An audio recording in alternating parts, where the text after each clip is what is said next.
인사드리겠습니다. 예. 그동안 평안하셨습니까? 지난 2월에 이렇게 남북교회에서 이렇게 많은 성도님들이 이렇게 방문해 주셔서 오랜만에 이렇게 뵌 것 같지가 않습니다.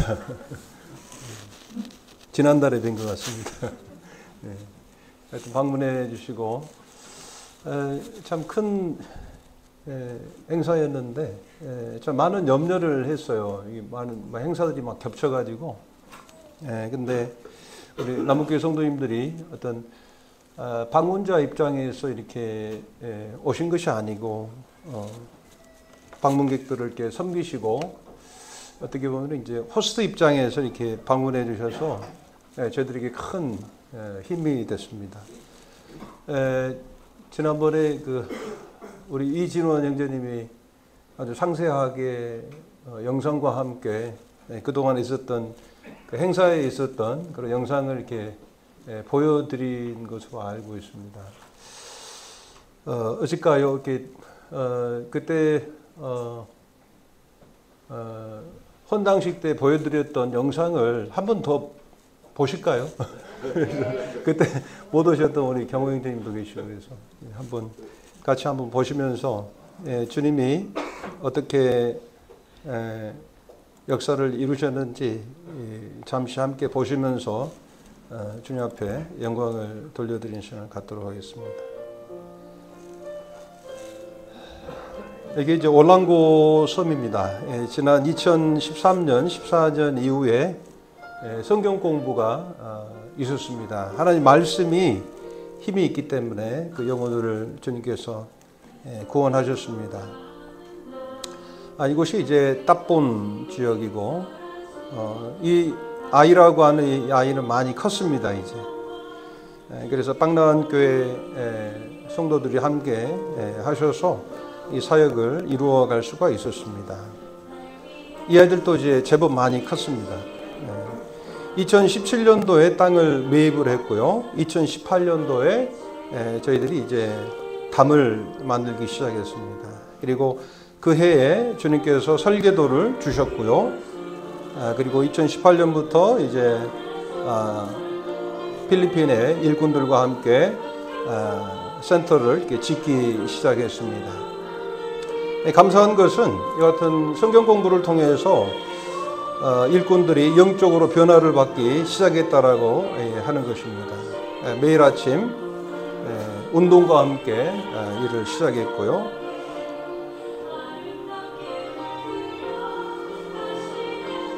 그야말로 이제 온전히 손으로 특별한 기계가 없이 예배당 건축을 했습니다. 그 과정에서 이제 첫 번째 침례식이 2020년도에 있었습니다.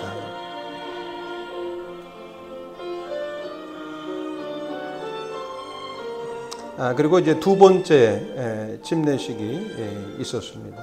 계속해서 일꾼들이 밤에 제가 연출한 사진이 아닙니다. 그래서 말씀을 이렇게 사모하고 그리고 지난 해 2022년 세 번째 침례식이 있었습니다. 그래서 선교센터 건축과 더불어서 하나님께서는 교회를 이렇게 세우셔 가셨습니다.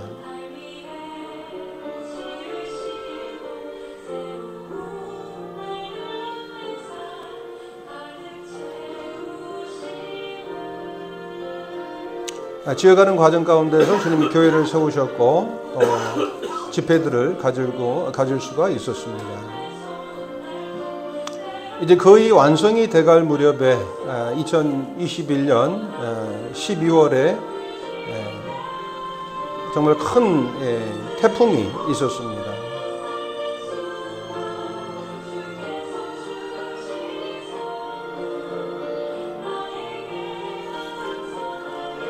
다 지었다 싶었는데 많은 것들이 이렇게 파손이 되는 이 어떤 경험을 했고요. 그런 가운데서 다시금 또 일할 힘을 또 저희들에게 주셨습니다.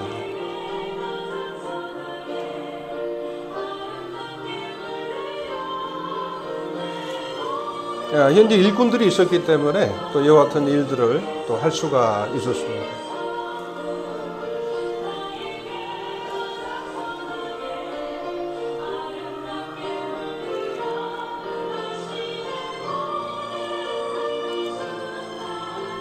예, 2019년도에 그리고 2019년 또 일꾼 모임, 또 의료 선교, 또 청년 캠프 이와 같은 행사들을 이렇게 치를 수가 있었습니다.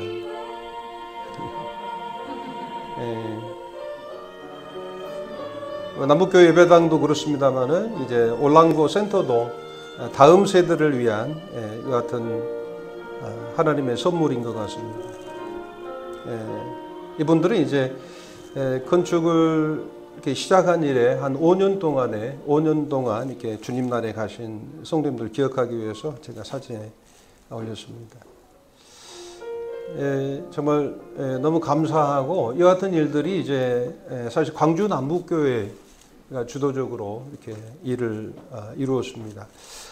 그리고 이제 올해 저희들이 그 2023년 전반기 필리핀 세부 지역 선교 사역에 관련된 영상을 또 함께 보도록 하겠습니다. 파라다이스가 이제 거의 목조로 이렇게 지어진 그런 군집된 빈민촌이었기 때문에 순식간에 모든 것을 이렇게 좀 하루 아침에 모든 것을 잃어버렸습니다.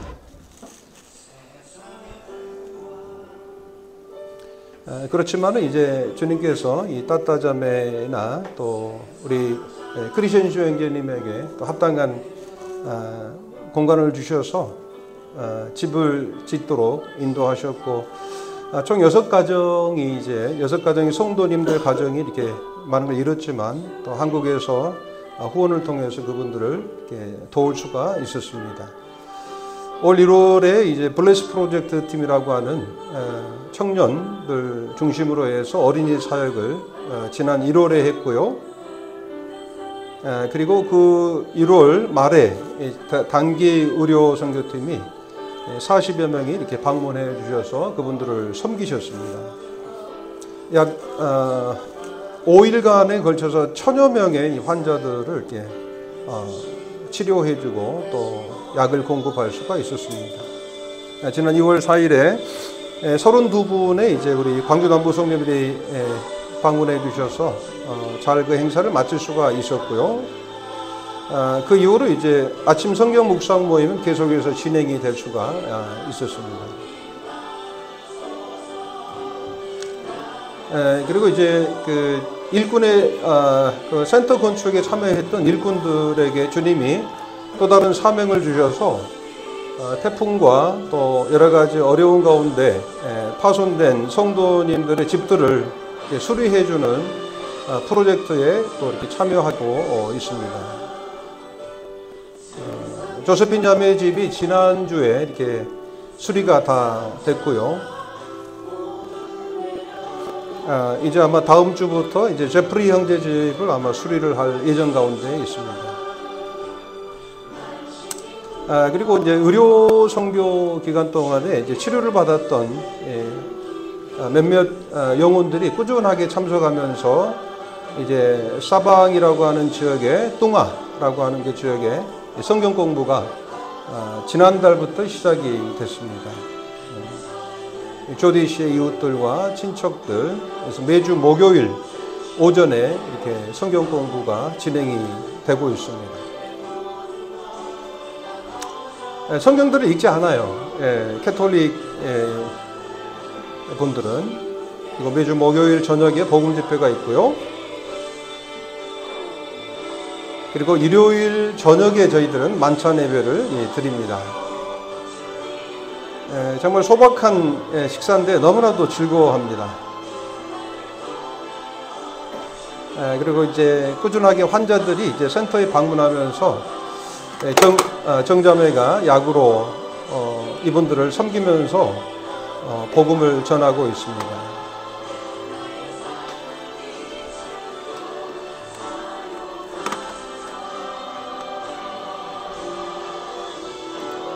지난주에 세부 지역 연합 컨퍼런스 캠프를 이렇게 했습니다. 주님이 정말 합당한 공간을 주셔서 넉넉하게 또 풍성하게 이제 캠프를 할 수가 있었습니다.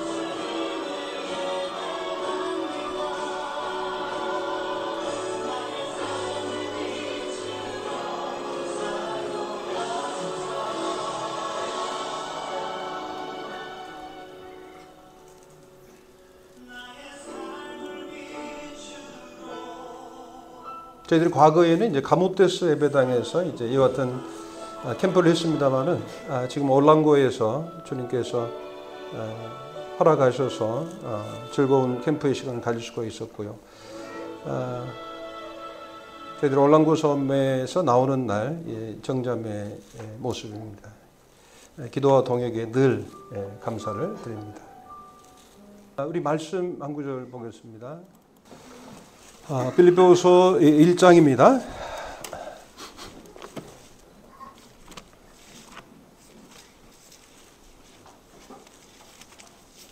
빌립보서 1장 4절 간구할 때마다 너희 무리를 위하여 기쁨으로 항상 간구함은 첫날부터 이제까지 복음에서 너희가 교제함을 인함이라.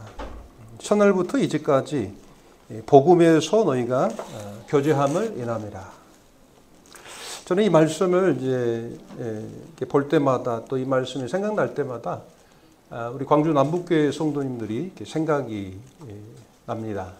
사실 이제 여기서 말하는 교제는 단순한 이제 그 펠로우십, 그저 만나서 악수하고 즐거운 담소를 나누고 또 식사를 이렇게 나누는 이와 같은 이제 교제를 넘어서 이 말씀은 이제 코이노니아라고 하는 이제 그 단어인데요. 이 단어는 이제 단순한 펠로우십이 아니고 파트너십입니다.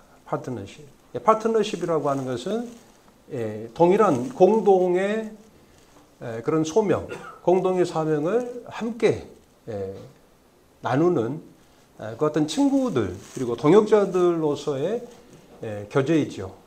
그렇기 때문에 이 교제라고 하는 것은 단순한 그 안부를 묻는 차원을 넘어서 실제로 기여를 하는 것입니다. 기여를 하고 그리고 도움을 주고받고 그리고 함께 그 사역을 이제 공유하는 것. 이것이 이제 여기서 말하는 복음 안에서 너희가 교제함을 인함이라고 말씀을 하고 있습니다. 사실 지금까지 이렇게 이와 같은 파트너십으로 교제해 주셨던 이와 같은 이제 교제의 어떤 관계가 저는 계속해서 지속되기를 이렇게 원합니다.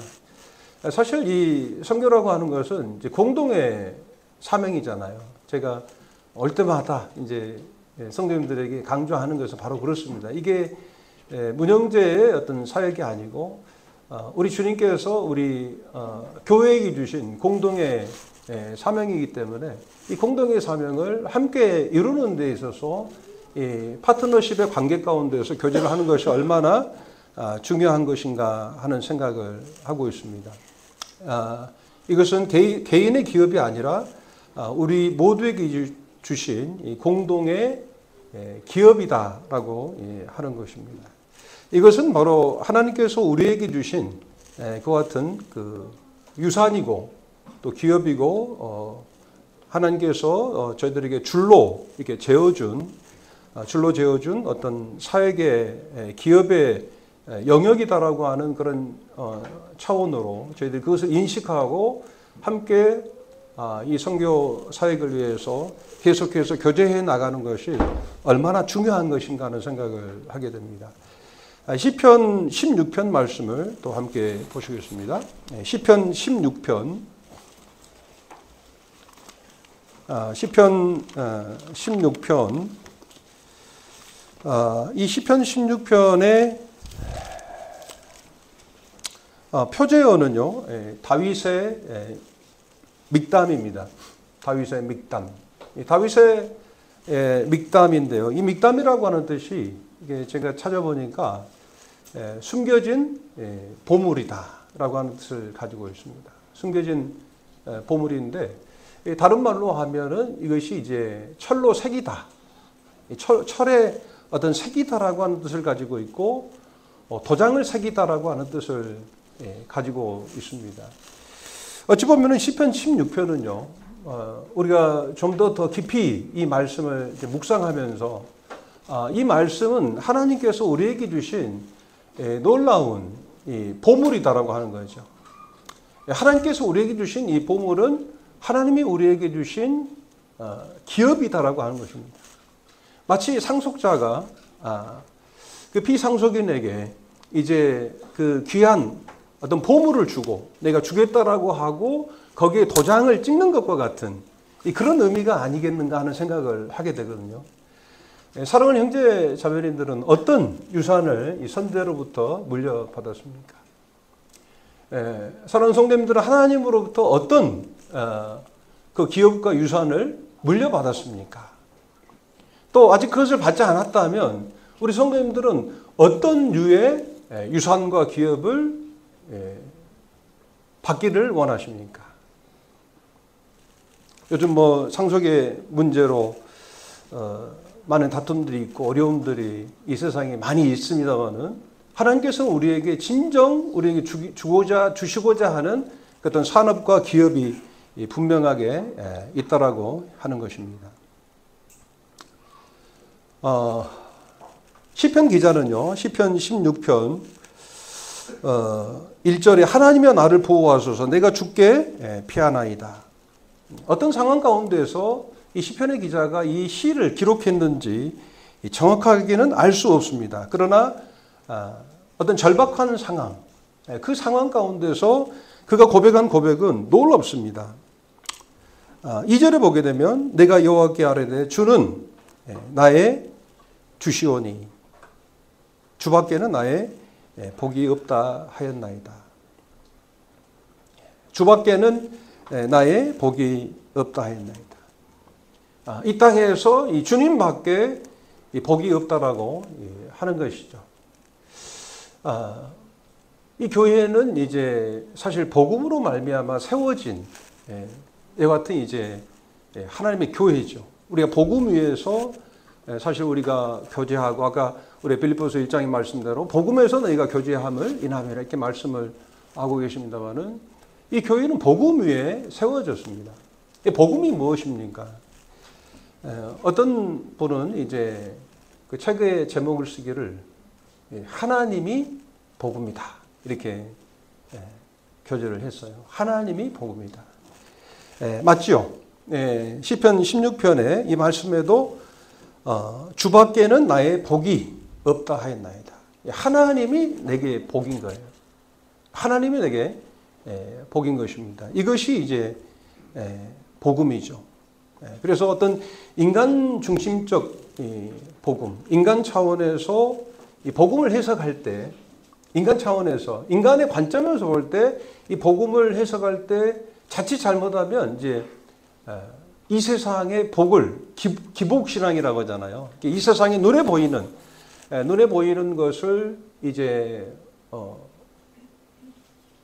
약속을 받는 것처럼 이 기복신앙에 빠질 수가 있다라고 하는 것입니다. 그러나 성경에서 우리에게 말하는 이 복음은 어떤 인간적 관점이 아니고 하나님 관점에서 우리에게 그 복을 약속하고 계시는데요. 바로 하나님이 나의 복이다라고 하는 것. 어떤 공간적 어떤 개념에서의 어떤 복음이 아니고 바로 하나님과의 관계적 관계 가운데서 주어지는 이 복이 이 참된 복인 거죠. 하나님이 나의 복이다. 하나님과의 관계가 회복되는 것이야말로 이게 참된 복이다라고 하는 것입니다. 제가 그 23살에 만 23살, 24살 때 제가 이제 그 복음을 듣게 됐습니다. 믿기만 하면 이제 구원을 받는다. 믿기만 하면 구원을 받는다. 이제 이런 어떤 그 메시지를 이제 들으면서 사실 제가 결단을 내리지 못했습니다. 사실 그 갈멜산의 그 이스라엘 백성들처럼 우리가 복음을 듣고 이제 갈등 가운데서 이제 결단을 내리게 되잖아요. 사실 갈멜산에서 엘리야가 이제 그 바알의 선지자들과 아세라의 선지자들과의 그 영적인 싸움 가운데 있을 때에 그것을 구경하던 이스라엘 백성들을 향해서 엘리야가 했던 고백은 무엇입니까? 너희가 머뭇머뭇거리지 말고 정말 하나님이 여호와가 하나님이면 하나님 편에 서고 바알이 하나님이라면 이 바알의 편에 서라고 분명하게 이제 도전을 하고 있잖아요. 그런데 이스라엘 백성들은 거기서 머뭇머뭇거립니다.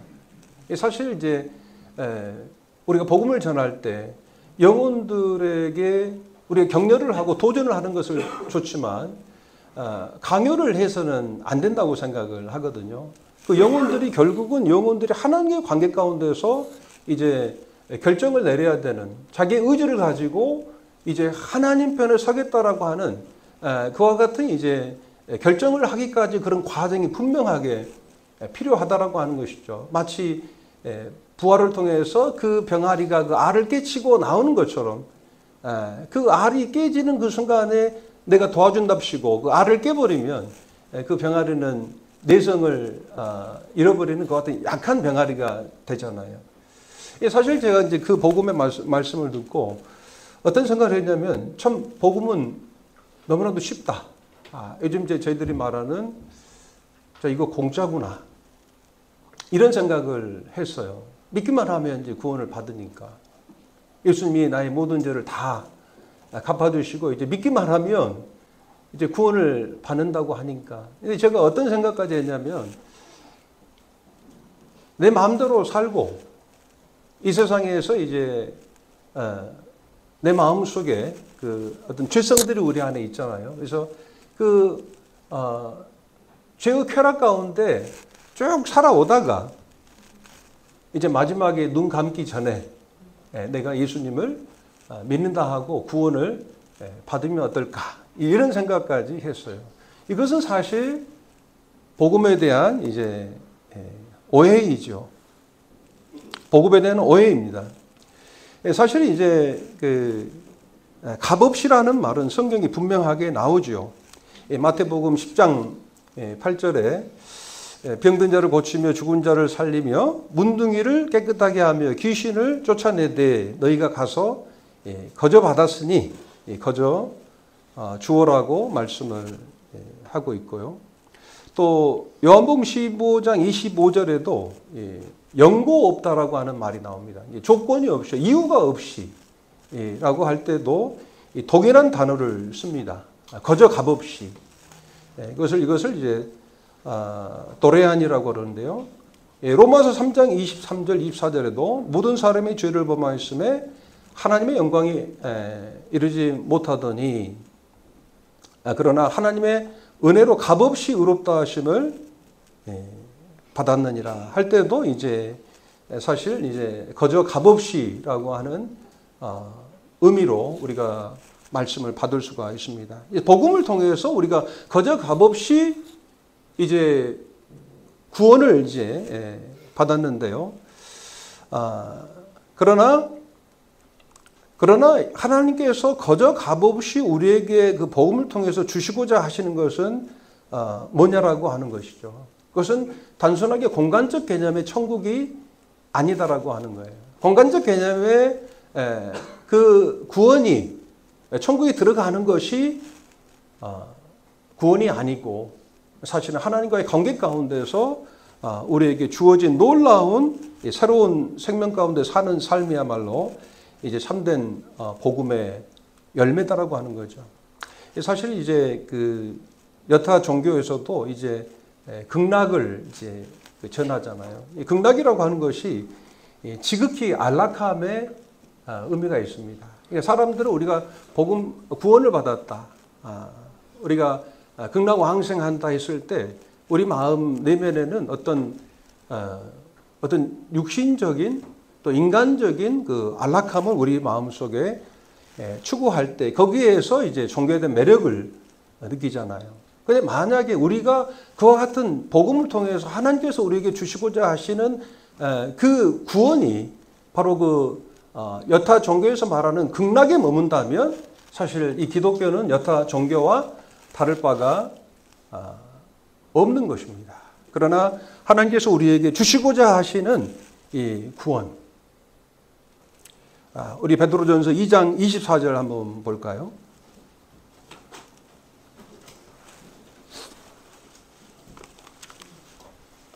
베드로전서 2장 24절.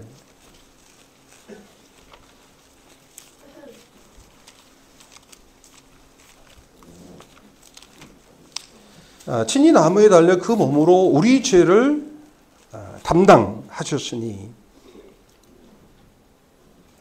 우리가 어쩌면 이 복음을 이 베드로전서 2장 24절에 중간절까지만 전하는 것은 아닌가 하는 생각을 하게 되거든요.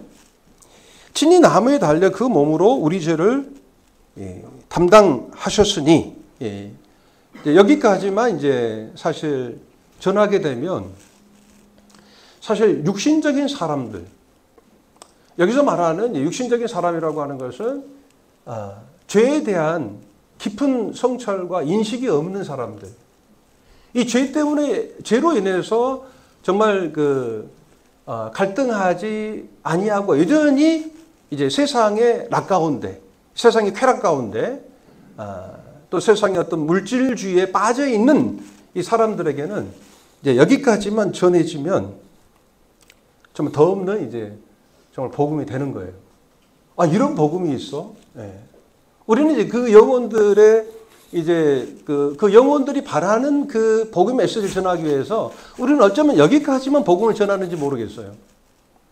그러나 사실은 우리가 전해야 될 이 복음은 여기까지가 아니고 이제 여기서부터 시작해서 우리는 계속해서 그 구절의 말씀을 이어나가야 된다라고 하는 것이죠. 이는 우리로 죄에 대하여 죽고 의에 대하여 살게 하려 하심이라. 저가 채찍이 맞음으로 너희는 나음을 얻었다고 말씀을 하고 있습니다. 하나님이 우리에게 주신 복음 여기에서 이제 우리의 죄를 담당하셨으니라고 하는 이 말씀과 연계되어서 이제 우리로 죄에 대하여 죽고 의에 대하여 살게 하려 하십니다. 사랑하는 형제 자매님들, 우리는 이제 죄에 대해서 죽었을 뿐만 아니라 이제 의에 대하여 사는 삶을 살게 된 거예요. 이것이 복음이다라고 하는 것입니다. 이것이. 죄에 대해 우리가 죽어버렸고 우리가 이제 의에 대하여 살게 된 거예요. 왜 그렇게 살게 된 것입니까? 이제 주님을 만났거든요. 하나님을 만났거든요. 하나님이 내게 복인 거예요. 주 외에는 다른 복이 없는 거예요. 그렇기 때문에 하나님이 추구하는 하나님이 미워하시는 이 죄에 대해서 우리가 죽어버리고 하나님이 원하시는 그 의로운 삶을, 새 생명 가운데 사는 삶을 살게 된 것이 바로 놀라운 이제 복음이 되는 것이죠. 육신적인 사람들에게 만족을 주는 이 복음이 아니고, 우리 예수님 우리의 죄를 담당하여 주셔서 우리는 더 이상 죄를 위한 제사를 드릴 필요가 없고, 천국은 실로 거저 값없이 주신 은혜요 선물입니다. 그러나 그 다음 메시지는 우리가 죄에 대하여 죽고 의에 대하여 살게 됐다라고 하는 놀라운 이제 말씀을 우리에게 해주고 계시는 것입니다. 그래서 갈라디아서 2장 20절에 우리가 정말 잘 알고 있는 그런 말씀 있잖아요. 내가 그리스도와 함께 십자가에 죽어버렸고 이제 내 안에 그리스도께서 사시는 것이니, 이거 복음으로 말미암아 우리 내면에서 일어난 이 복음의 열매, 구원의 열매가 이제 일어난 거예요. 전에는 내가 산 거죠. 내 마음대로 산 거예요. 그리고 내가 원하는 대로 살기를 내가 궁극적으로 원한 거예요. 그 어떤 죄의 본성, 죄의 근성을 따라서 우리가 살고자 하는 그 어떤 마음이 이제 죽어버린 거예요. 복음을 통해서. 왜? 복음, 하나님이 나의 주님이 되셨기 때문에, 하나님이 내게 복이 됐기 때문에. 사랑하는 형제 자매님들은 살면서 어떤 복을 추구하냐라고 하는 거예요. 하나님이 우리에게 주신 그 기업이 뭐냐라고 하는 것이죠. 그 기업과 유업이 뭐냐라고 하는 거예요. 하나님이 나의 기업과 나의 잔이 되었나이다. 그리고 하나님께서 나에게 그 분깃을 이제 지키시나이다. 나의 분깃을 지키시나이다. 하나님 나의 모든 것이 되셔버렸어요. 근데 그 하나님께서 내게 주신 유업이 분명하게 있다라고 하는 것이죠. 그것을 우리가 이제 추구하면서 살게 된 거예요. 이것이 이제 복음의 열매가 우리 내면에서 일어나게 된 것이죠. 비로소 하나님이 나와 동행하게 된 거예요. 그래서 시편 16편을 보게 되면 하나님이 나의 복이 됐고 그 복이 되신 하나님께서 내게 기업과 유업을 주신 거잖아요. 그리고 그 기업과 유업을 우리에게 주실 뿐만 아니라 하나님이 우리와 동행하시는 거죠. 주 예수 내 마음에 오신 이것이 복음 아니겠어요? 저도 모르게 불러버렸는데 1절부터 4절까지 5절까지 한번 불러보십시오. 우리들의 참된 그 행복, 참된 복이 사실 주님이에요. 주님이 우리에게 주신 그런 많은 복들, 우리가 이제 예배 시간에 한영재님이 하나님 우리에게 주신 복들을 이렇게 나눠 주셨는데 그 복들은 사실 부차적이고 부가적인 것들이죠. 하나님 자체가 하나님 그분이 우리에게 복음이 되는 것입니다. 바로 시편 기자는 이것을 깨달은 것이죠. 그래서 그 분깃, 그 나의 복이 되신 하나님께서 내게 주신 그 분깃, 그 유업을 이 시편 기자는 참으로 귀하게 여기는 것입니다. 여기서 분깃은요, 우리 다시 시편 16편 말씀으로 다시 돌아가겠습니다. 시편 16편 주밖에는 나의 복이 없다 하였나이다 하시고는 5절에 여호와는 나의 사람과 나의 잔의 소득이시니 여호와 그분 자체가 우리의 사람과 소득이 되시는데 그분께서 우리에게 분깃을 주시는 거예요. 분깃. 그 분깃은 뭐냐면 하나님이 우리에게 주신 유업인 거죠. 근데 이 분깃이라고 하는 것이 이제 그 원어 단어를 찾아보니까 고럴이라고 이제 제비를 뽑다 그런 의미가 있더라고요. 그러니까 이 제비를 뽑는 것과 그 유업이 같은 의미로 쓰여졌어요. 제비를 뽑다. 왜 그럴까 그런 생각을 했습니다. 사실 이스라엘 백성들이 이제 애굽에서 노예생활을 하다가 하나님께서 그들을 자기의 백성 삼으시려고 그들을 부르셔서 홍해를 건너게 하시고 광해 40년의 그 과정을 거쳐서 이제 하나님 약속하신 그 땅에 들어갔잖아요. 그리고 여호수아를 통해서 그 지파들에게 그 유업을 나눠줄 때에 제비를 뽑아서 그 유업을 줍니다. 그리고 그 유업을 주되 그냥 주신 것이 아니고 너희들이 믿음으로 취하라 이렇게 말씀을 하고 있는 거예요. 그냥 다 차려진 밥을 준 게 아니고 하나님께서 우리에게 그 유업과 기업을 우리가 이 땅에 살면서 그것을 주시는 거예요. 왜? 그것을 통해서 우리에게 상급을 받으라. 그것이 우리에게 상급이 되게 하시려고. 우리 이 땅 가운데 사는 그 삶은 하나님으로부터 그 분깃을 받아서 그 분깃을 믿음으로 취하는 것이 바로 그리스도의 삶인 거예요. 물론 그 과정에서 우리는 정말 실패하고 넘어지고 때로는 정말 자괴감이 들고 정말 내가 할 수 없다라고 정말 쓰러져 버리고 싶을 그와 같은 때가 있지만 또 그런 과정을 통해서 하나님께서는 이제 그 일들을 이루어 가시는 것입니다. 그러므로 우리는 의인들은 사실 7번 넘어져도 일어날 수가 있는 거예요. 사실 죄인들은 한 번 넘어지면 못 일어나잖아요. 왜? 주님이 안 계시니까. 주님이 그들에게 힘이 되시지 않기 때문에 일어날 수가 없는 것입니다. 그러나 의인이라고 하는 것은 넘어지지 않는 자들이 아니고 넘어져도 다시 일어나는 거예요. 왜? 하나님이 우리들에게 복이 되고 또 힘의 근원이 되기 때문이다라고 하는 것입니다. 우리 다시금 에베소서 2장 말씀도 한번 보겠습니다. 에베소서 2장 8절입니다. 너희가 그 은혜를 인하여 믿음으로 말미암아 구원을 얻었나니 이것이 너희에게서 난 것이 아니요 하나님의 선물이라. 행위에서 난 것이 아니니 이는 누구든지 자랑치 못하게 함이니라. 우리는 그의 만드신 바라 그리스도 예수 안에서 선한 일을 위하여 지으심을 받은 자니 이 일은 하나님이 전에 예비하사 우리로 그 가운데서 행하게 하려 하십니다. 여기서 보면 분명하게 이제 하나님께서 우리를 구원하신 그 구원의 진정한 의미, 구원을 우리에게 주신 분명한 의미가 있다라고 하는 거예요. 사실 그 의미가 구원을 받았음에도 불구하고 그 의미가 어떤 내게 열정이 되지 못한다면요.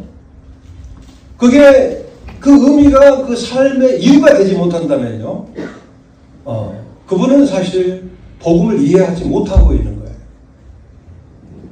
제가 그분들을 구원을 받지 못했다라고 말을 하진 않아요.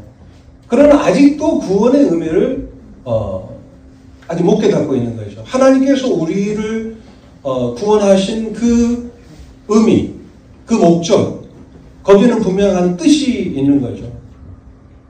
그게 이제 헬라어에서는 에피라고 하는 거예요. 에피. 그리고 그 에피는 다시 말하면 가장 적합한 적절한 결과다 이렇게 말하거든요. 그러니까 구원을 받았다면 당연히 그 적절한 결과들이 나타나야 된다고 하는 거예요. 근데 구원을 받았는데 결과가 없어요. 그게 구원 받은 것일까요? 저는 행위 구원을 말하는 게 아니에요. 밥은 먹었어요. 근데 배가 부르지 않아요. 그럴 수가 있나요? 그 에피가 있다라고 하는 거죠. 그 에피는 바로 적절한 결과다라고 하는 거예요. 그 적절한 결과는 복음을 통해서 하나님이 나의 복이 되어버린 거예요. 하나님과 동행하게 되어버린 거예요. 하나님이 내게 복이 됐는데요. 하나님이 내 안에 계시는데요. 내 마음속에 계시는데요. 내가 그리스도와 함께 십자가에 죽어버렸는데요. 그리고 그 예수님께서 내 안에 사시는데요. 그렇게 됐을 때 우리들의 삶은 필연적으로 어떠한 결과들을 만들게 되는 거예요. 그러나 그 결과물들이 다 같을 수는 없고 또 그 분량에 따라서 믿음의 분량과 또 은사의 분량을 따라서 그 결과물이 인간적 관점에서는 클 수도 있고 작을 수도 있죠. 그러나 하나님의 관점에서는 그건 그렇게 큰 의미는 없는 것 같습니다. 하나님이 보시는 관점에서. 우리 인간적 관점에서 보면은 막 어떤 크고 또 작고 초라하고 볼품이 없고 이런 차원에서 우리가 어떤 사역을 그런 관점에서 본다라고 하는 것은 인간적인 관점이다. 그것은 아주 영적이지 못하다라고 하는 것이죠. 그러나 하나님 관점에서 보면은 그 같은 에피를 통해서 하나님이 우리에게 주신 그 뜻 그리고 그 기업을 우리가 분별하고 그 기업을 위해서 우리가 하나 돼서 함께 나아가는 것이 얼마나 중요한 것인가 하는 생각을 하게 돼요. 그래서 제가 오늘 저는 메시지 포인트는 바로 그겁니다. 저희들이 필리핀의 어떤 선교 사역이 문영대나 정자매의 사역이 아니고 하나님이 우리의 복이 되신 우리의 모든 것이 되셔버린 그 주님밖에 없잖아요. 사실 주님밖에 없어요. 사실 제가 이제 이번에 방문한 그 목적이 사실 오고 싶어서 이제 온 것이겠지만 와서 이제 자녀들 돌봐야 되잖아요. 어떻게 사는지. 자녀들 그냥 내버려 두면 지 마음대로 살더라고요. 그래서 사실 돌아봐야 되고 또 이제 그 노부모님들 이렇게 찾아뵈야 되잖아요. 근데 이제 올 때마다 저희 어머님 외롭다 하시고 그러면서 하시는 말씀이 주님밖에 없이야 이렇게 이야기를 하세요. 근데 그 말이 불쌍하게 들리는 게 아니고 제가 이렇게 말씀드렸어요. 어머니가 정말 복받으신 분입니다. 이제 저희 또 이제 장모님, 이제 90세가 되셨는데, 계속 소리를 내세요. 아프다. 90년의 삶을 나름대로 행복하게 살아오신 분이에요. 열심히 살아오신 분이고, 또 자녀들도 이렇게 다 잘 이렇게 키우시고. 근데 정말 정작 남은 것은 없는 거예요. 주님밖에 없잖아요. 주님밖에. 그래서 우리가 인생의 노년에 이제 그 생애 그 마지막 선상에 섰을 때 주님밖에 없는 것입니다. 결과적으로 보면요. 그 주님밖에 없는 그 주님을 우리가 우리의 복으로 삼고 그 주님께서 우리에게 주신 그 기업을 우리들의 삶의 목적이 되게 한다면 이것보다 더 복된 삶이 어디 있겠느냐라고 하는 거예요. 우리는 때로는 하나님 우리의 복이시고 하나님이 우리에게 주신 그 기업과 유업을 낮게 볼 수가 있어요. 그것처럼 비참한 그리스도인은 저는 없다고 생각합니다.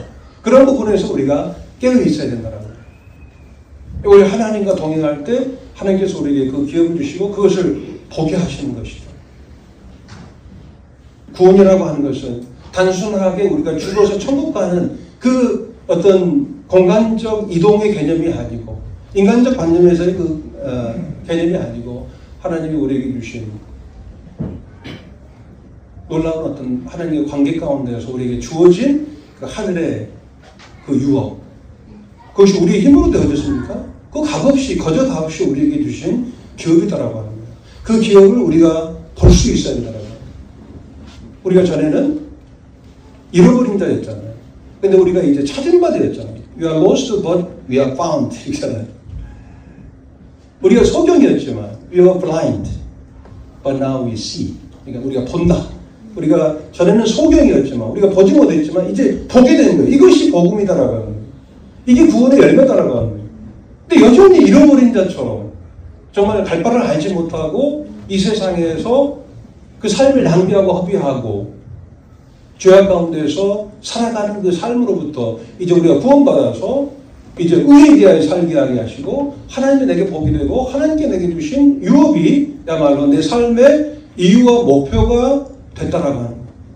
이것이 이제 우리에게 주어진 놀라운 구원이다라고 저는 보는 것입니다. 12시까지죠? 그래서 제가 필리핀에 갔을 때 매가 떠올라서 날개를 펼쳐 남방으로 향하는 것이 어찌 내 지혜로 말미암느냐 이렇게 말씀을 하고 있어요. 제가 그 말씀 받았거든요. 제가 이 말씀 받았을 때 이 말씀이 어떤 의미인지를 몰랐습니다. 남방으로 향했다고? 그래 내가 가고자 하는 필리핀은 남방이지. 근데 분명히 이 말씀은 내게 주신 것일 거야. 나중에 두고두고 묵상을 해보니 매가 떠올랐잖아요. 우리가 하나님이 내게 유일한 복이 될 때요 떠오르게 돼요. 그 모든 중력의 법칙을 극복하게 된다라고 하는 거예요. 이 세상에서 어떤 죄악의 중력이 있습니다. 여러분들이 떠오르지 못하도록 세상의 것이 붙잡고 있는 거예요. 그런데 그 붙잡고 있는 것이로부터 우리가 이제 해방될 수 있는 것은 하나님이 내게 복이 될 때 하나님께서 그 어떤 이 세상의 또 이 죄악의 중력을 이기게 하는 것입니다. 담대하게 이제 떠오르게 되는 거예요. 그리고 그 매가 떠올라서 어떻게 됩니까? 먹이를 찾죠. 그 먹이가 바로 우리의 기업이 되는 것입니다. 떠오르지 못하고 우리가 어떻게 기업을 발견할 수가 있겠습니까? 그러니까 시편 기자는 이제 주님이 내게 복이 되셨고 그 복이 되셨을 때 하나님이 자기에게 기업을 주신 거예요. 그 기업을 발견하게 되고 매는 날개를 펼칩니다. 그리고 그것을 향해서 이제 날아가는 거죠. 바로 그 먹이를 향해서. 그것이 그 매의 양식이었어요. 주님의 양식은 뭐였습니까? 하나님의 뜻을 행하고 이루는 것이 주님의 양식이었잖아요. 너희가 알지 못하는 양식이 내게 있다라고 하는 거죠. 너희들이 알지 못하는 양식이 있어. 제자들은 눈에 보이는 양식을 찾은 거예요. 그러나 주님 안에서는 하나님의 그 관계 가운데서 하나님 아버지가 자기에게 주신 그 뜻을 이루는 것이 예수님의 양식이었습니다. 그래서 그 매가 떠오르고 그 날개를 펼쳐 그 남방으로 향했듯이 우리 주님께서는 이 땅을 향해서 오셨고 십자가 위에서 그 모든 뜻을 다 이루신 거예요. 우리로 하여금 그렇게 살게 하시려고. 그것처럼 더 복된 삶이 없기 때문이죠. 저는 저번입니다. 우리가 이 광주 지역의 복음화를 위해서 계속 기도해야 됩니다. 이제 어린이 복음 전도를 위해서 백운초등학교 주의 복음을 전달하는 광고를 들었을 때 참 감사함이 됐어요. 세상 사람들 어떻게 우리를 보고 또 우리를 의심하든 하지 않든 우리에게 전해진 그와 같은 그 기업을 쫓아서 광주 지역의 복음화, 백운동 지역, 남구 지역의 복음화, 그리고 전체 광주시의 복음화를 위해서, 그리고 더 나아가서 또 필리핀 어떤 선교 사역을 위해서 이것들이 사실 하나님이 우리의 복이 되신 하나님께서 우리에게 주신 기업이기 때문에 우리가 그 기업에 힘쓰는 자들이 되기를 바라는 마음이 있습니다. 늘 함께 해주셔서 감사를 드립니다. 이상입니다.